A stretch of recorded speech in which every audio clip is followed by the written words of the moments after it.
প্রিয় দর্শক, আসসালামু আলাইকুম। আপনারা জানেন, যারা রেজওয়ানা হাসান এবং খলিলুর রহমানের অন্ধভক্ত আছে বা এদের যারা সুবিধাভোগী, তাদের ভিতর থেকে নতুন বয়ান সামনে হাজির করা হয়েছে। সেই বয়ান সম্পর্কে আমি আপনাদেরকে জানাবো এবং সেই সাথে জানাবো নতুন একদল আল্লাহর ফেরেস্তা বাংলাদেশের বুকে নেমে এসেছে। তারা এত নিষ্পাপ এবং মাসুম, এবং তারা যে ভাজা মাছটি উল্টিয়ে খেতে জানে না, তার একটা ভিডিও আমি আপনাদেরকে শেষে দেখাবো।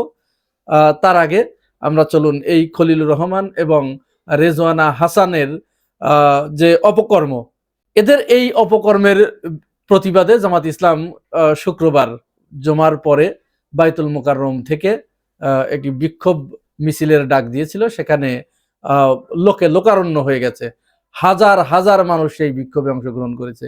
এটি হবারই কথা, কারণ তারা এত জঘন্য কাজ করেছে যে দীর্ঘ 17 বছর পরে মানুষ নিজেদের ভোটাধিকার প্রয়োগ করেছে, সুযোগ পেয়েছে। সেই ভোটাধিকার প্রয়োগ করার পরে তাদের সেই ভোটকে বানচাল করে দেয়া হয়েছে।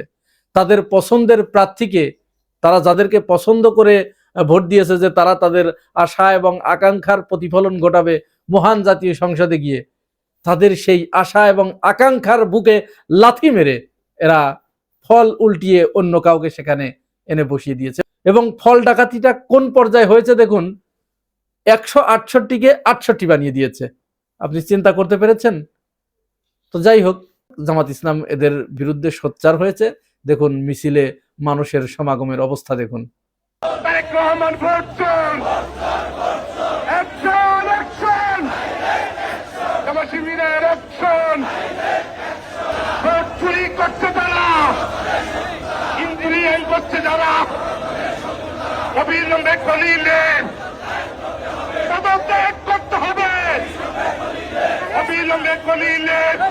শুধু তাই নয়, এই যে মিছিল, এই যে মানুষের প্রতিবাদ, এই যে বিক্ষোভ, এই বিক্ষোভের পরে মানুষ, উত্তেজিত জনতা, যারা তাদের ভোটাধিকার প্রয়োগ করার পরেও তাদের কাঙ্ক্ষিত নেতা নির্বাচন করতে পারে নাই, এই কুচক্রী মহলের কারণে তাদেরকে দেখুন জুতা পেটা করেছে।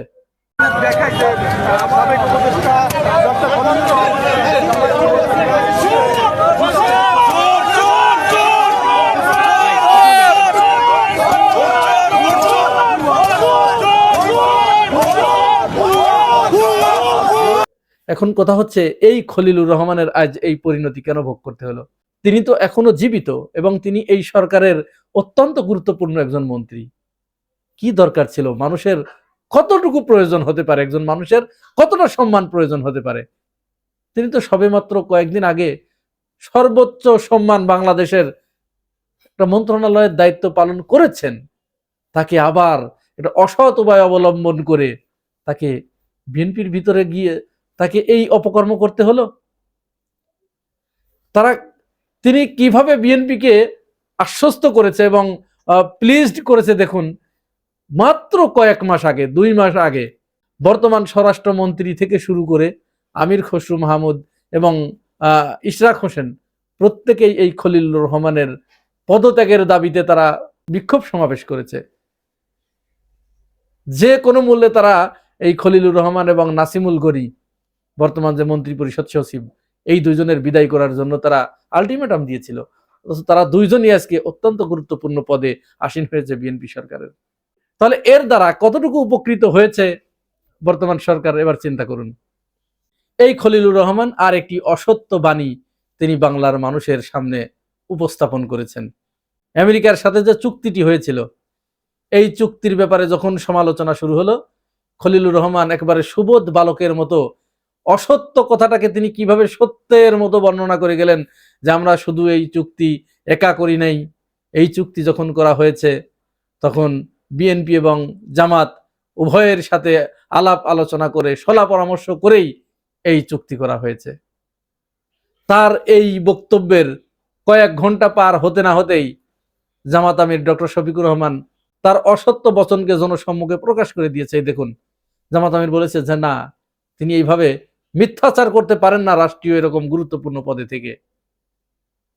আমরা বারবার তাদেরকে বলেছি,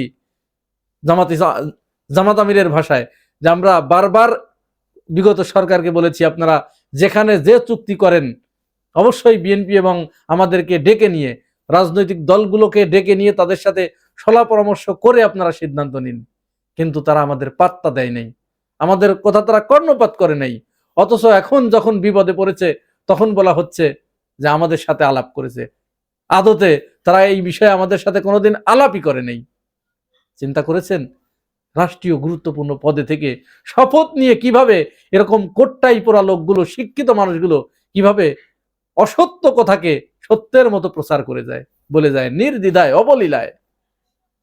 সুতরাং মানুষ যখন এই পর্যায়ে নেমে যায় তখন তো তার ওই ওই ভিডিওতে যা দেখলেন ওই জুতার বাড়ি ছাড়া আর কপালে কিছু থাকে না।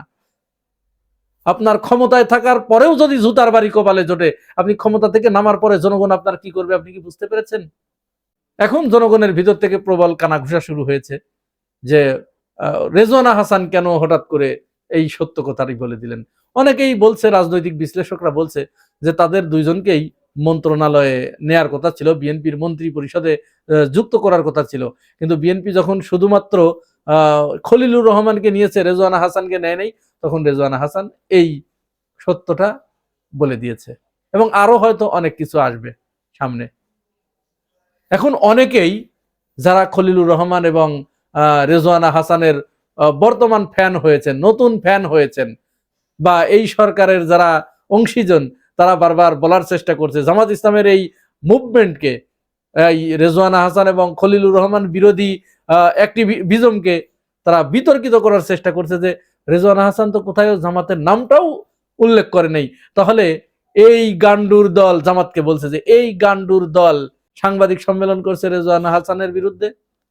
বাংলাদেশের মানুষ এত ছাগল না, সবাইকে আপনার মতো ছাগল ভেবেন না।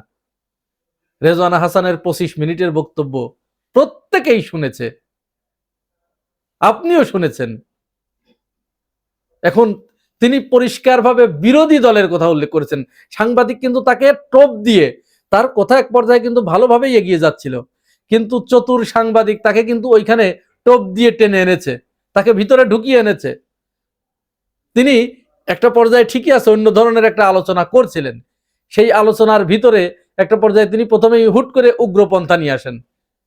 উগ্রপন্থা আনতে আনতেই তিনি কি করলেন দেখেন, কত চতুরতার সাথে এই উগ্রপন্থাকে তিনি জুড়ে দিলেন জামাতের সাথে। তিনি প্রশ্ন করলেন যে এই উগ্রবাদের একটা অংশ তো, একটা পার্ট তো এখন বিরোধী দল, প্রধান বিরোধী দল। আপনি চিন্তা করতে পেরেছেন? তার মানে কি জামাত ইসলামকে এখানে টেনে আনলো।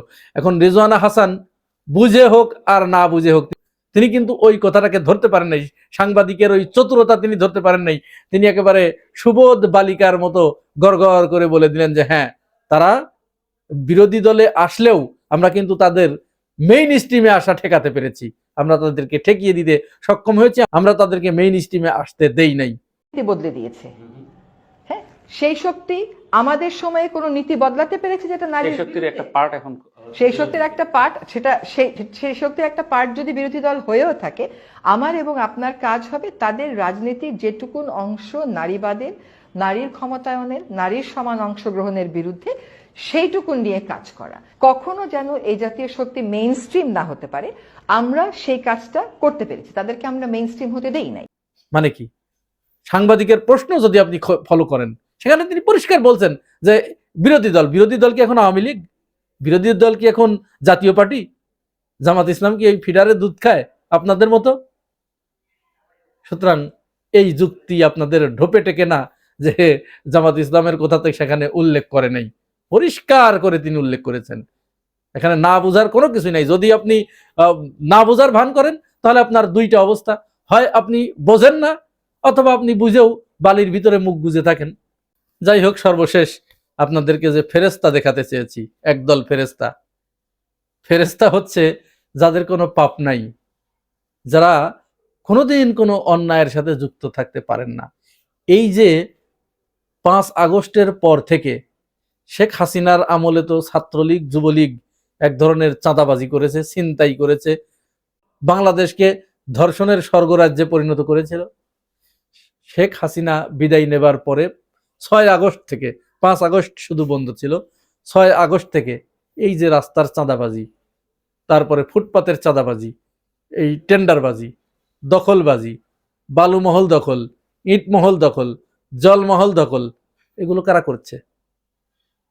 আসমান থেকে ফেরেশতা নাজিল হয়ে, না মাটির নিচ থেকে কেউ অন্য কোনো দল নাজিল হয়ে করছে? কারা করছে?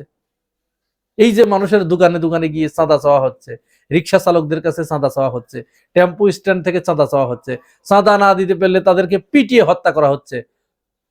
এই মাত্র 12 তারিখের পরে, অর্থাৎ নির্বাচনের পরে থেকে আজ পর্যন্ত 55 জনকে পিটিয়ে হত্যা করেছে চাঁদা না দেওয়ার অপরাধে। এগুলো কারা করছে? অথচ একজন ফেরেশতা দেখুন, তিনি কিভাবে নিজেকে ফেরেশতা হিসেবে দাবি করলেন। ঢাকা শহরে কোথাও কি যুবদলের কোনো সময় দেখছেন যে ফুটপাত দখল, অমক তমক, চাঁদাবাজি? আমরা সবসময় বিএনপির চেয়ারম্যান বর্তমান প্রধানমন্ত্রী তারেক রহমান সাহেবের নির্দেশনা মেনে এমন ভাবে কঠোর হয়েছি যে একটা যুবদলের ছেলে তারা যে সঠিক ওয়েতে ব্যবসা করবে, ফেয়ার ব্যবসা করবে, সেই জিনিসটাও ভয় পাচ্ছে যে আমরা মনে হয় কোনো কিছু করতে গেলে আমাদেরকে বহিষ্কার করে দেবে। আমরা জিরো টলারেন্সে আছি এবং আমরা নিজেরাই আইনের প্রতি শপথ করে দিই। আমরা কেউ যদি বিপদগামী হয়ে যায়, বহিষ্কারের সাথে সাথে লিখে দিই যে আইনের আওতায় আনার জন্য পুলিশ প্রশাসনকে আহ্বান জানানো হচ্ছে। বুঝতে পেরেছেন? এদের কোনো পাপ নাই, এরা ভাজা মাছ উল্টে খেতে জানে না, এরা এত নিষ্পাপ মাসুম। এই যে বাংলাদেশে যা কিছু এখন হচ্ছে, চাঁদাবাজি, খুন, ধর্ষণ, এগুলো যা হচ্ছে, এগুলো মাটির নিচ থেকে কোনো একটা আজীব প্রাণী, আজীব জীব উঠে এসে এগুলো করছে। ওনারা এগুলোর ধারও ধারে না, ওনারা এটা বোঝেই না।